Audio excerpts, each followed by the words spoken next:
Avant de parler en détail de toute la partie Smart Turn, donc demi-tour automatique, il y a une chose qui est ultra importante, c'est de bien régler les largeurs d'outils ainsi que les butées de braquage du tracteur par rapport à l'outil. Pour ce faire, c'est exactement de la même façon que ce que l'on va avoir sur la partie outils, comme on l'a sur un tracteur aujourd'hui équipé de guidage traditionnel. Donc là, je vais pouvoir régler directement la largeur d'outil.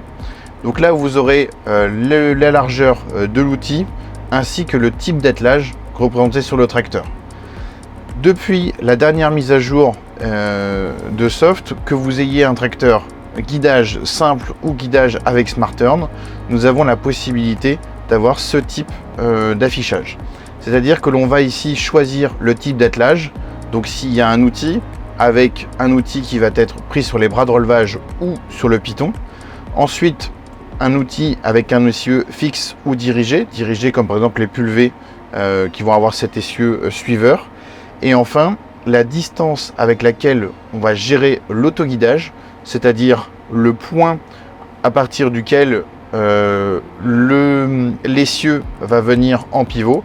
Et enfin, la distance de coloriage. C'est-à-dire pour le coloriage, je vais avoir par exemple l'extrémité de mon rouleau à 8,95 m dans mon cas. Donc deux distances importantes de ce côté qui vont être la distance de coloriage et la distance de travail pour le point de ripage. Une chose très importante, c'est bien sûr la largeur et longueur hors tout. Là, c'est un nouveau volet qui vient tout simplement pour toute la partie Smart Turn et qui permet d'avoir la longueur hors tout et la largeur hors tout. Donc là, nous serons sur les plaques de déflecteurs et ici, bien sûr, sur les fixations de la signalisation. Et après, il y a une autre chose importante, vous voyez ici à gauche et à droite, qui sont donc bien sûr l'enregistrement des butées de braquage. Donc dans mon cas, je suis venu tout à l'heure et les enregistrer, mais je peux le refaire directement ici. Donc là, je vais aller en butée maximum sur mon côté gauche. Et voilà, et maintenir un angle de braquage qui me semble bon. Et donc je vais venir faire un enregistrement. Et je vais faire exactement la même chose sur le côté droit. Donc je viens me mettre proche de la limite et je viens trouver la position de mes roues qui correspond à mon rayon de braquage maximum. Voilà, donc 4,62 m sur le côté droit et 3,36 m sur le côté gauche. Maintenant que nous avons réglé les paramètres de l'outil et du tracteur, nous allons enregistrer une parcelle.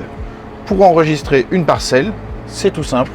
Donc il nous suffit de créer un champ. Donc la première chose qui va être à faire, ça va être de renommer la parcelle, par exemple les plantes, parce que nous sommes dans la parcelle les plantes. Je valide le nom de la parcelle et je vais aller dans le mode avancé et créer ainsi le contour. Donc le contour va se faire directement sur l'outil, je valide depuis le côté droit et je vais aller positionner mon outil directement, donc le bord de mon rouleau, dans mon cas donc le rouleau jaune, sur son extrémité droite, je viens le poser proche de la borne.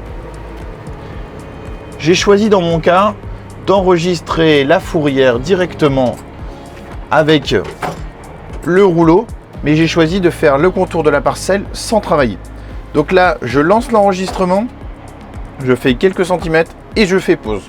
Tout simplement, je vais aller à l'extrémité de la parcelle et ainsi enregistrer la bordure de borne à borne, quels que soient les zigzags que l'on aurait pu faire, que ce soit lors des semis de la culture précédente ou autre, afin d'avoir la bordure le plus droit possible.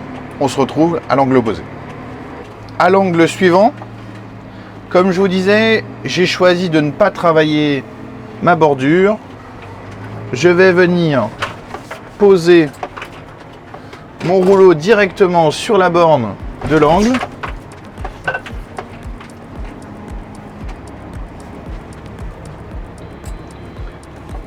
Voilà, hop, c'est chose faite. Je fais play. Donc là, le trait devient rouge, ce qui fait que j'ai enregistré ma bordure directement de mon coin jusqu'au coin suivant. Donc là, je lance l'enregistrement, je repars en marche avant. La petite particularité sur cette bordure, c'est tout simplement que nous avons une bordure de route qui est en courbe.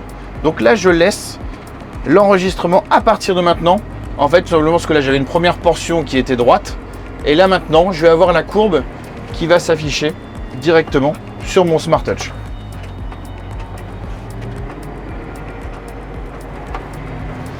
Et donc là, je permets d'enregistrer au plus près de la route, en ayant bien sûr la distance correspondante à l'enregistrement de ma bordure.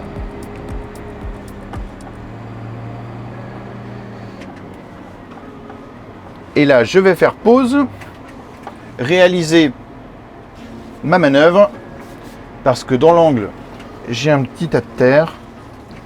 Je repositionne mon déchômeur. C'est parti. Je fais un enregistrement, hop, et je refais de nouveau pause. Et là, je retourne sur la grande longueur, exactement comme je l'ai fait la première partie, afin d'avoir un enregistrement le plus droit possible. Donc là, on arrive à l'extrémité de mon champ. Mon champ était un champ relativement parfait, donc un rectangle.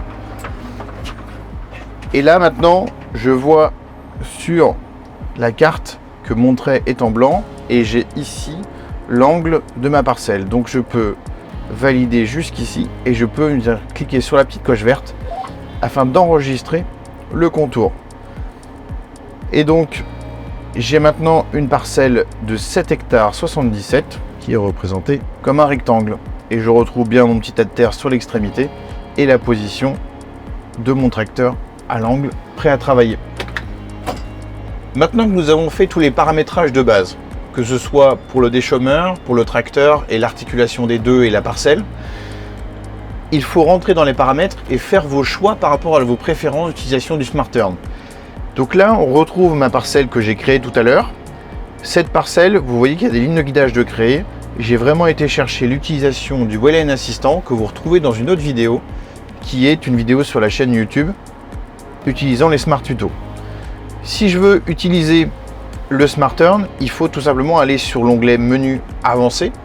Je vais pouvoir cliquer ici et là j'aurai une multitude de réglages, mais qui sont des choix d'utilisateur, mais vous allez les comprendre très facilement.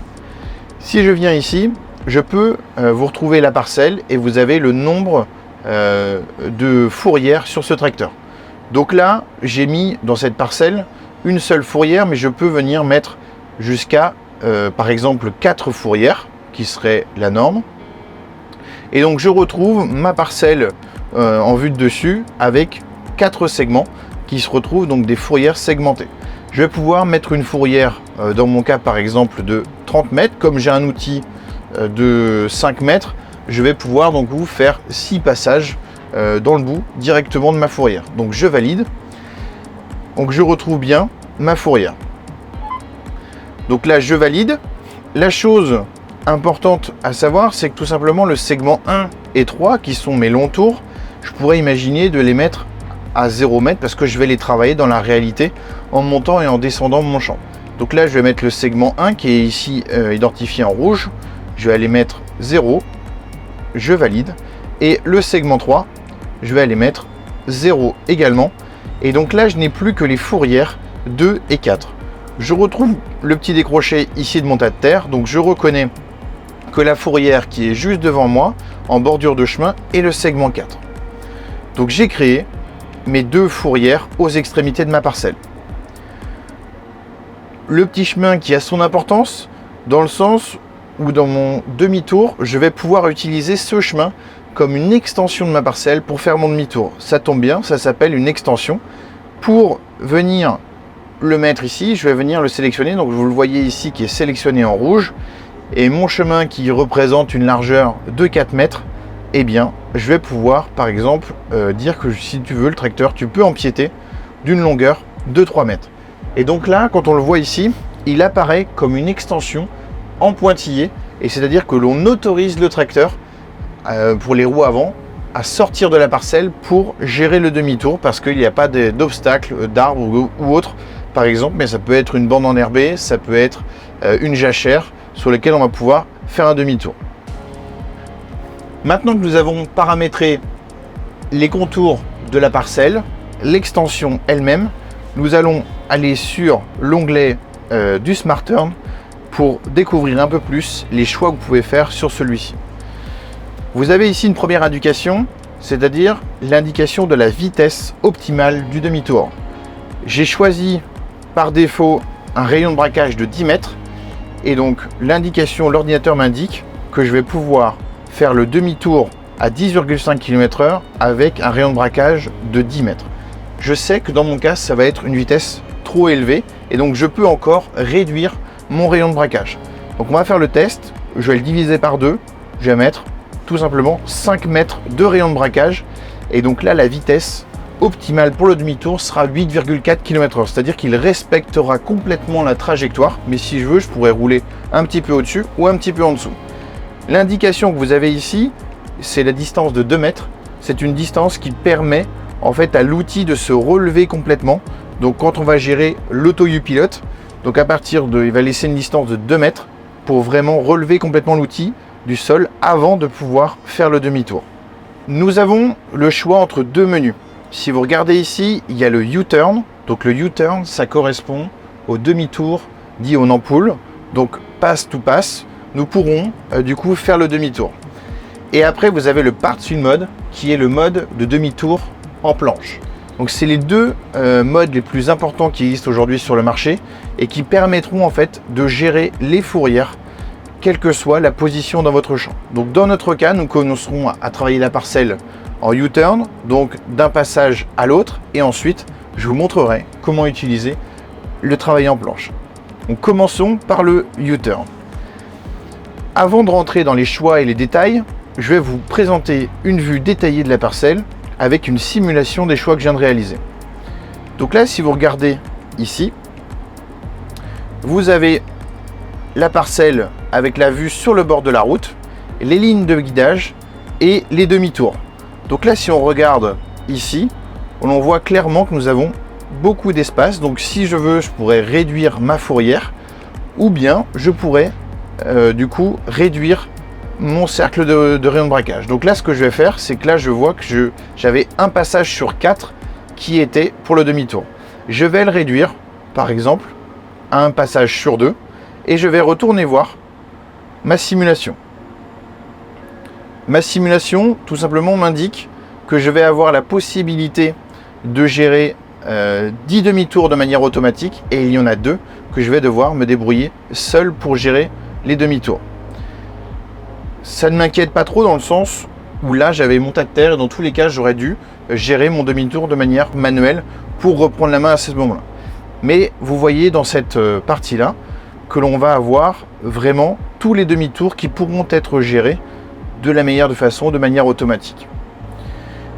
Maintenant, il me reste à choisir la ligne de guidage à partir de laquelle je vais travailler. Donc pour ce faire, si je regarde un petit peu où je suis situé sur ma carte, hop, donc là, je regarde, je suis sur le segment 1 en ligne -7. Mais du coup, dans mon point de vue, je vais aller chercher la ligne -1 pour me rapprocher de la bordure. Donc je retourne sur le mode avancé et je vais choisir la ligne -7. Donc par défaut, il me demande, vous êtes sur la ligne -7, voulez-vous sélectionner le -7? Donc moi, dans mon cas, je vais vouloir aller sur la -1, comme je vous l'ai dit. Tac. Et comme ça, on commencera directement sur le côté pour revenir vers le centre de la parcelle. C'est parti, la démonstration directement en action. On se retrouve au travail. Après avoir engagé la ligne de guidage, il faut engager l'auto-U-Pilot et engager le Smart Turn. Donc là, pour ce faire, j'ai enregistré 2 auto-U-Pilot, un U-Pilot d'entrée et de sortie, avec des vitesses cruise de démarrage et de sortie. Vous avez l'indication du tracteur auto-U-Pilot en rouge tout simplement parce que le système crois que je veux faire demi-tour à cette vitesse-là, mais comme j'ai enregistré un U-Pilot avec une vitesse plus faible, automatiquement, l'on enregistrera le demi-tour. Donc là, la séquence s'opère, je ne touche à rien, l'outil se relève, et comme le tracteur connaît la trajectoire suivante, et comme j'ai enregistré, nous avons 2 passages entre nos passages afin de faire une grande courbe. Et donc là, automatiquement, on va reposer l'outil, engager le 4 roues motrices, réengager le différentiel. Et donc là, les prochaines opérations, tout simplement, m'indiquent que je vais avoir une fonction Smart Turn qui va s'activer dans 465 mètres et un auto U-Pilot qui va s'activer 2 mètres avant. Si je vais dans les paramètres un petit peu plus détaillés, eh bien on retrouve nos 2 mètres d'écart entre le U-Pilot et bien sûr le Smart Turn. On vient de voir la fonction U-Turn, donc demi-tour passe à passe, et donc là maintenant on va voir l'utilisation de comment paramétrer et comment utiliser le Part Fill Mode, autrement dit le travail en planche. Donc là pour ce faire, je clique sur la carte, je viens régler directement ici, je viens sélectionner dans le petit onglet U-Turn où je vous ai montré tout à l'heure, vous avez le Part Fill Mode, je sélectionne celui-ci. Nous avons la possibilité d'avoir une vue comme on l'avait tout à l'heure pour le U-Turn. Vous avez en bout de champ, donc dans la fourrière, et les demi-tours qui sont simulés. Et donc là, vous reconnaissez la fourrière et vous voyez, en fait, on va travailler vraiment en rond toutes les planches. Et une fois que nous aurons fini notre planche, on attaquera une autre planche de l'autre côté et ainsi réaliser toute la parcelle. Si je regarde un petit peu le décompte et je regarde un petit peu les points qui posent problème, eh bien on aura 2 demi-tours qui devront être réalisés manuellement, mais c'est normal parce que nous avons notre tas de terre qui est ici juste dans l'angle et la possibilité donc de réaliser 23 demi-tours en automatique avec le système Smart Turn. À nous d'aller voir ça maintenant directement au travail et voir comment fonctionne la fonction Smart Turn avec la fonction Part Fill Mode travail en planche. Donc voilà, pour commencer, nous venons de basculer maintenant dans la partie pratique de la partie en planche Part Fill Mode. Et en fait, tout simplement, ça c'est la possibilité de répéter des opérations mais avec un travail en planche. Au niveau de l'utilisation, on combine cela à un auto U-Pilot et automatiquement, il va relever les outils et piloter le tracteur pour gérer le demi-tour de la meilleure des façons. Voilà, mesdames et messieurs, j'espère vous avoir donné envie de découvrir un peu plus d'informations sur cette nouvelle option Smart Turn. N'hésitez pas à vous rapprocher d'un de vos concessionnaires pour plus d'informations. Moi, je vais vous laisser. Je vais retourner dans mon T215 Versu, lire le dernier Valtra Team avec mon tracteur qui se débrouille tout seul aussi bien dans la ligne droite que dans les demi-tours.